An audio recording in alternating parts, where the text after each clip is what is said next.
Shabbat Shalom. Yesterday I was reminded about how challenging it can be to ask people how they're doing. When we ask the question, how are you? We can ask it in a number of different ways. We can ask, how are you? Or, how are you?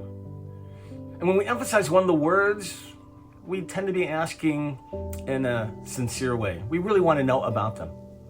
But most of the time, we ask the question, how are you? And honestly don't really care about the answer. On a daily basis, I deal with people struggling with the greatest issues of life. They're battling cancer through chemotherapy. They're dealing with the dementia of a spouse or a husband. They're dealing with the loss of a family member very close to them. And when you ask them, how are you? How are they supposed to respond? How am I dealing about my cancer? How am I feeling about the fact that my spouse doesn't remember my name? How am I feeling about the loss of my beloved mother? To respond to that question seems maybe ridiculous. And so I have advocated for a long time that we just add one word to that question. How are you today?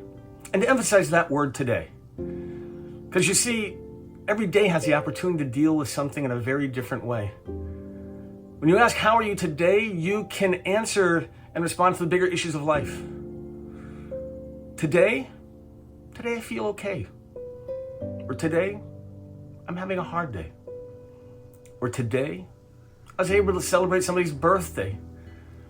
Each day provides opportunities in dealing with our larger issues of life. Each day we are different. It's like the 12-step mantra of take one day at a time. And so, I ask you, how are you today? As you think about that, wishing you Shabbat Shalom.